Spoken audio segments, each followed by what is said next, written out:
pagi buat yang di Amerika, selamat sore buat yang ada di Indonesia. Juga salam kangen buat Bapak Pendeta Yongki dan Tante ya dari jauh dari Surabaya. Dan pada kesempatan sore hari ini, saya ingin mengajak kita merenungkan dalam satu bulan ini kita ngebahas bagaimana kita bisa menghormati Tuhan ya, khususnya ketika kita itu menghadapin gangguan atau godaan. Karena inilah realitas kehidupan saya dan kita semua dalam perjalanan iman Kristen kita yang namanya gangguan, godaan pasti ada. Bukan hanya orang yang pria atau wanita atau single atau udah menikah, semua kita tidak luput dari yang namanya gangguan ataupun godaan.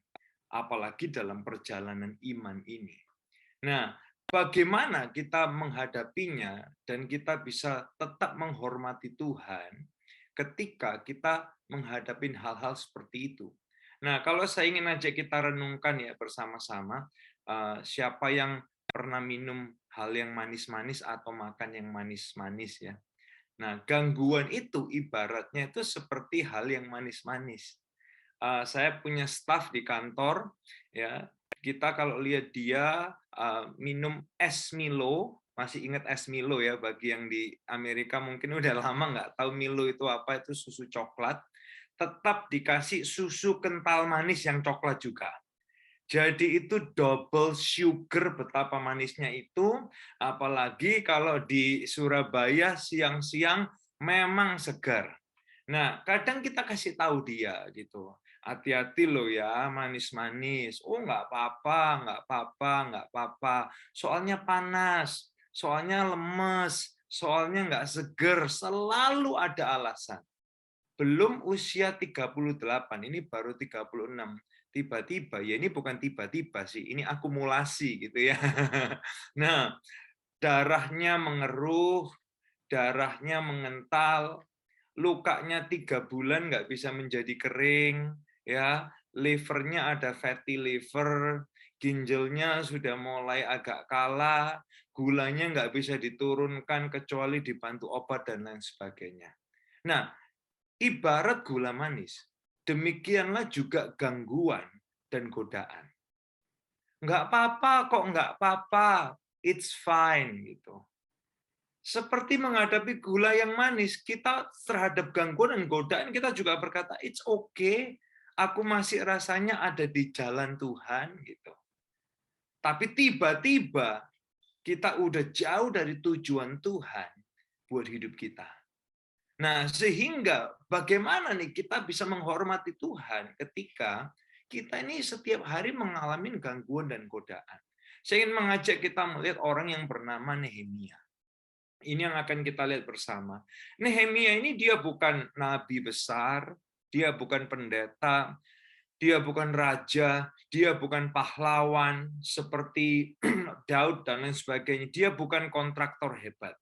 Dia hanya hamba raja yang melayani sebagai pembawa minuman Raja Artaxerxes yang ada di Persia. Nah, singkat cerita, karena sebelum tahun 587 sebelum Masehi, Nebukadnezar dari Babilonia menghancurkan Yehuda. Termasuk Bait Allah Salomo hancur semuanya, ribuan orang Yahudi dibawa tawanan. Salah satunya yang ada di tawanan itu adalah Nehemia. Nah, singkat cerita Nehemia dikunjungi saudara-saudaranya dan cerita bagaimana kondisi kotanya yang hancur dan hati Nehemia pun ikut menjadi sedih.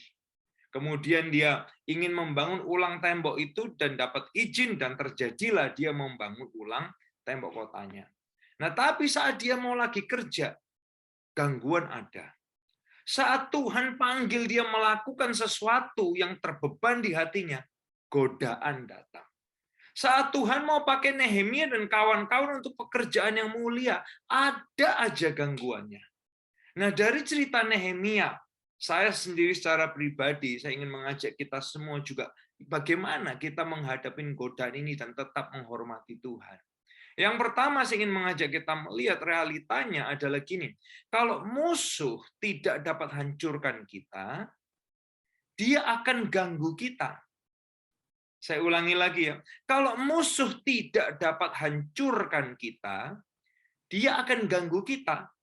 Nehemia pasal 6 ayat yang ke-1 sampai 2, saya bacakan. Sanbalat, Tobia, Geshem, dan musuh-musuh kami yang lain mendengar bahwa kami selesai memperbaiki tembok, dan bahwa semua lubangnya sudah ditutup, meskipun pada waktu itu kami belum memasang daun-daun pintu pada pintu-pintu gerbang kota, maka Sanbalat dan Geshem mengirim undangan kepadaku supaya datang mengadakan pertemuan dengan mereka di salah satu desa di Lembah Unu. Tetapi aku tahu bahwa mereka mau mencelakakan aku. Ini Nehemia 6 ayat 1 sampai 2. Nah, dari sini kita belajar. Kalau musuh tidak dapat hancurkan kita, dia akan ganggu kita. Musuh nggak bisa hancurin pembangunan kembali yang dilakukan oleh Nehemia, maka musuh ganggu Nehemia. Musuh akan lakukan apapun untuk ganggu kita, keluarga kita, pekerjaan kita, pelayanan kita, dari misi Tuhan, dari panggilan Tuhan, dari tujuan Tuhan buat kehidupan setiap kita. Makanya ini, kalau musuh tidak dapat hancurkan kita, dia akan ganggu kita. Entah itu lewat aspek pribadi, aspek emosi, aspek kerohanian, aspek pelayanan, aspek panggilan. Seakan-akan gangguan tuh berkata gini, aku nggak suka kalau kamu fokus, ayo ke Lembah Ono. Gitu. Seakan-akan gangguan tuh berkata, aku nggak suka kamu lakuin panggilan Tuhan dalam hidupmu, ayo ke Lembah Ono. Gitu. Aku nggak suka kamu menggenapi tujuan Tuhan bagi hidupmu, ayo ketemuan aja sebentar di Lembah Ono. Berhenti sebentar gitu, itu harapan gangguan. Karena kalau musuh nggak dapat hancurkan kita, dia akan coba terus ganggu kita. Nah, dari cerita Nehemia, ini termasuk buat hidup kita sehari-hari. Distraction akan datang, ini yang kedua. Godaan itu akan terus datang. Gangguan akan terus datang. Kalau kita lihat di Nehemia 6, ayat yang keempat sampai ayat yang ke-7, ini menarik sekali. Mulai dari ayat 4 berkata gini, sampai 4 kali mereka mengirim undangan yang sama kepadaku. Dan setiap kali pula ku berikan jawaban yang sama. Pada kali yang kelima, 4 kali diganggu terus nih sampai yang kelima, seorang anak buah Sanbalat datang dan memberikan surat terbuka yang isinya demikian. Geshem membenarkan adanya desas-desus di kalangan bangsa-bangsa di sekitar sini, yang mengatakan bahwa saudara dan semua orang Yahudi merencanakan pemberontakan, dan itu sebabnya saudara, yaitu Nehemia, memperbaiki tembok kota. Ia mengatakan juga bahwa saudara hendak mengangkat diri menjadi Raja Yehuda. Ini dikasih fitnah, dikasih gosip, dikasih isu-isu. Dan telah menunjuk beberapa nabi untuk menobatkan saudara, yaitu Nehemia sendiri di Yerusalem. Desas-desus itu pasti akan sampai kepada raja, sebab itu datanglah untuk merundingkan hal itu.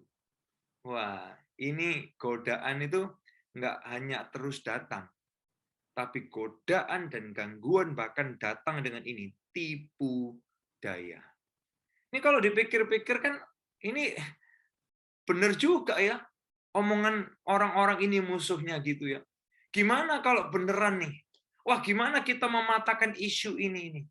Wah, gimana kalau sampai itu penguasa-penguasa yang lain percaya nih dengan isu-isu gitu.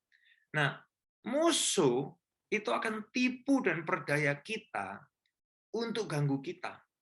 Apalagi mohon maaf ya, yang namanya gangguan selalu kelihatan ada bagusnya. Gangguan. Ini bagi yang suka olahraga nih. Yang suka olahraga, kalau saya terakhir memang temen juga lihat yang namanya UFC gitu ya. Nah, UFC itu yang dijual kan bukan cuman pertarungannya. Tapi UFC itu yang dijual dan itu kebeli sama orang. Orang kepingin lihat apa? Sebelum tarung itu kan ada perjumpaan dulu. Entah itu jumpa pers, entah itu pers conference, dan biasanya di pers conference itu Dua petarung itu saling maki, ya, saling mauti. Itu teknik yang dipakai. Teknik untuk apa? Mengganggu fokus lawan. Nah, sama halnya dengan kehidupan kita. Musuh itu akan tipu dan perdaya kita untuk ganggu kita. Makanya tentang tipu daya musuh ini, Paulus, ini orang yang bernama Paulus, sampai dia bilang gini, di Filipi 4:8 dia bilang gini, jadi akhirnya saudara-saudara, semua yang benar, semua yang mulia, semua yang adil, semua yang suci, semua yang manis, semua yang sedap didengar, semua yang disebut kebajikan dan patut dipuji, pikirkanlah semuanya itu. Nah, kita kalau baca tulisan Paulus kan gini, Paulus, benar, mulia, adil, suci, ngapain dipikir-pikir lagi, benar nggak? Tapi menarik loh, hal benar, hal mulia disuruh mikirin gimana nih. Ternyata nih contoh ya, teroris aja ya. Ini contoh ya. Ini tipu daya musuh kan. Teroris aja mikirnya gini, perbuatan dia itu benar, perbuatan dia itu mulia, perbuatan dia itu suci, perbuatan dia itu adil. Tapi kita yang akal sehat mikirnya gini, salah dong. Nah, makanya gini, gangguan itu bisa tipu dan perdaya kita dalam perjalanan iman ini. Sampai Paulus bilang gini, pikirin ulang. Yang benar, yang mulia, yang adil, yang baik. Paulus malah bilang gini, pikirkan semua itu. Karena ternyata musuh akan tipu dan berdaya kita untuk mengganggu kita. Sehingga apa yang bisa kita lakukan supaya dalam hidup kita ini kita bisa terus menghormati Tuhan, walaupun memang manusia nggak luput dari gangguan dan godaan. Berapapun usia kita, apapun level rohani kita, apapun kondisi ekonomi kita semua akan menghadapi ini. Nah, bagaimana kita menghadapinya dan hidup kita boleh terus menghormati Tuhan. Kita belajar bersama-sama hari ini, aplikasinya nih bagi kita semua. Yang pertama yang bisa kita pelajarin dari Nehemia adalah gini. Termasuk buat saya adalah gini, yang pertama, jangan temui gangguan. Jangan temui gangguan. Nehemia 6 ayat yang ketiga, dia menuliskan gini, sebab itu kukirim jawaban ini kepada mereka. Ini jawaban Nehemia. Aku tak bisa datang karena sedang melakukan pekerjaan penting. Pekerjaan itu akan macet kalau kutinggalkan untuk bertemu dengan kalian. Alias, Nehemia tidak mau menemui gangguan. Nehemia tidak mau menemui musuh di lembah Uno. Nah, bagi kita, mungkin kita mikirnya, ya udahlah daripada kita diganggu terus, ya mungkin dengan gini kita bisa bangun hubungan, mereka nggak akan ganggu lagi mungkin. Padahal ternyata itu adalah jebakan, dan mereka sudah menyiapkan setup untuk mencelakai Nehemia. Mungkin kita bisa mikir, ya mereka nggak suka yang aku lakuin, mungkin dengan gini mereka akan kasih restu. Nah, Bapak Ibu saudara sekalian, sebagian kita mungkin kita tambahin bumbu rohani ya, kesempatan kan nggak datang 2 kali. Kalau ini dari Tuhan, Tuhan izinkan. Kalau ini dari Tuhan, kenapa nggak Tuhan tutup? Kan kalau Tuhan nggak mau, Tuhan tutup, nggak ada yang bisa buka. Tapi kalau terbuka gini, berarti ini dari Tuhan dong. Nah, Bapak Ibu saudara sekalian, yang kita pikir kesempatan, bisa jadi Tuhan lihatnya sebagai gangguan. Kita pikir kesempatan, jangan-jangan Tuhan lihatnya sebagai gangguan. Cerita UFC tadi ya, 2 petarung, sebelum mereka bertanding, yang dijual kan apa nih? Saling maki-memaki, saling mauti satu dengan yang lain. Karena apa? Itu teknik mengganggu fokus lawan, mengganggu mental lawan. Tapi sebagian fighter itu bagus. Dia tidak mau menemui atau meresponi gangguan itu. Musuhnya mau mauti, mau ganggu mentalnya, ganggu persiapannya, dia diemin aja. Sama ya bagi para pegolf nih ya, yang main golf. Kalau emosinya udah kena, pasti mainnya jelek. Makanya kan gitu, kadang teman-teman yang main pakai ini hanya contoh aja ya. Mereka having fun, kemudian pakai isian istilahnya gitu ya, pakai bertaruh walaupun Rp5.000, Rp10.000 gitu kan. Tapi kan mereka gitu, gangguin temennya gitu. Tinggal dikit aja dia gitu, bisa ta? Kamu nggak fokus ta? Anginnya kenceng juga ini. Jadi pakai ngomongan gitu sampai apa? Akhirnya mental fokusnya jadi terganggu. Sampai akhirnya apa? Kalau udah kena emosinya, pasti jelek mainnya. Nah, demikian juga Nehemia memberi kita teladan. Karena hikmat Tuhan, yang sepertinya kesempatan, tapi Nehemia bisa tahu ini gangguan untuk menghancurkan panggilan Tuhan dalam hidupnya. Nah, doa kita pagi hari ini, kita mengawali hari kita, menjalani iman kita, biar kita semua diberi Tuhan hikmat. Kita bisa peka terhadap gangguan yang ingin menghancurkan rencana Tuhan dalam kehidupan kita. Dan yang pertama yang kita belajar dari Nehemia adalah jangan temui gangguan. Nah, Bapak Ibu Saudara sekalian, yang kedua yang bisa kita lakuin adalah the power of saying no terhadap gangguan. Nehemia 6 ayat yang keempat ditulis gini, sampai 4 kali mereka mengirim undangan yang sama kepadaku. Dan setiap kali pula ku berikan jawaban yang sama. Bayangkan ini. Ini Nehemia yang dia lakuin 4 kali mereka mengirim undangan, setiap kali pula dia bilangnya gini, no. Dia bilangnya no. The power of saying no terhadap gangguan. Dan Bapak Ibu Saudara sekalian, kadang no adalah jawaban terbaik untuk kita bisa tetap fokus. Mohon maaf ya, ini bukan berarti bilang no sama Tuhan. Bukan. Justru ini bilang no sama hal-hal yang menjauhkan kita dari rencana Tuhan, dari kehendak Tuhan, dari proses Tuhan. Ini bukan bilang no sama Tuhan ya, tapi justru ini bilang no sama hal yang menjauhkan kita dari rencana Tuhan, kehendak Tuhan, dan proses Tuhan. Nah, Bapak Ibu jelaskan, dan bukannya gini, ini saya lihat Anda adalah orang-orang yang udah dewasa, pernah jadi orang tua, dan lain sebagainya. Bukankah kita lebih bertumbuh dari no kita daripada yes kita?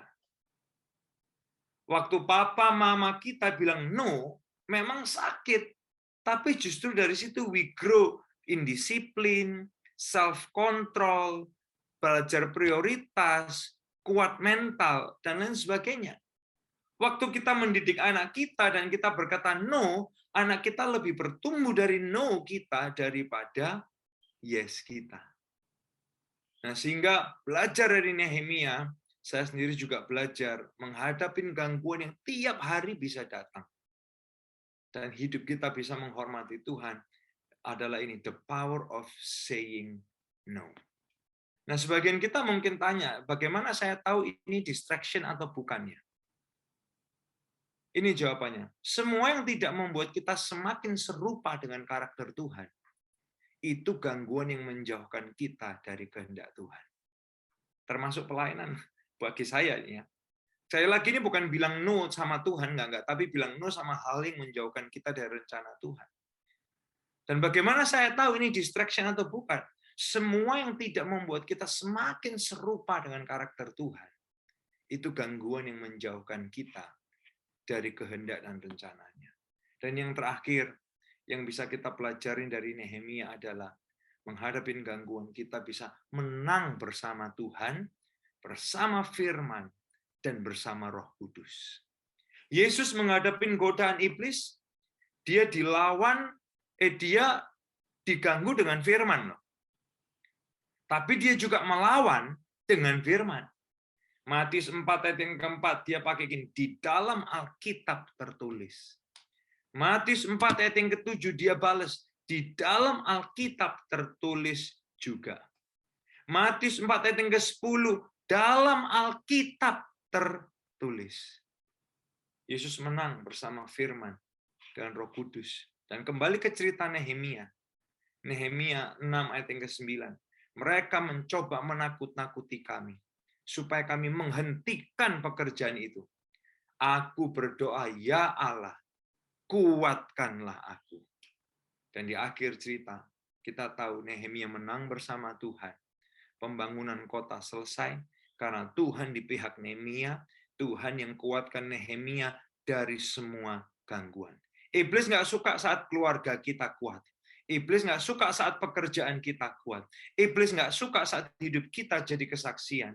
Iblis nggak suka saat gereja kompak. Dia akan kasih gangguan demi gangguan. Tapi ini doa kita. Tuhan, kuatkan kami supaya keluarga kita, pekerjaan kita, hidup kesaksian kita, gereja kita, boleh terus jadi kemuliaan untuk kebesaran nama Tuhan. Nah, Bapak Ibu Saudara sekalian, hari ini saya nggak panjang lebar, tapi mengawali buat hidup Anda yang di Amerika di pagi hari, dan di Indonesia di sore hari, biar kita sama-sama merenungkan bagaimana tetap menghormati Tuhan ketika ada gangguan dan godaan yang bisa datang dalam kehidupan kita. Ingat, ibaratnya minuman atau makanan yang manis-manis, kelihatannya nggak apa-apa. Tiba-tiba 10-15 tahun udah diabetes, udah cancer. Demikian juga godaan. Hari ini mari kita putuskan, jangan temui gangguan. Say no terhadap gangguan, dan kita menang bersama firman, bersama Tuhan, dan bersama dengan Roh Kudus. Siapa yang mau menang hari ini bersama Tuhan? Amin.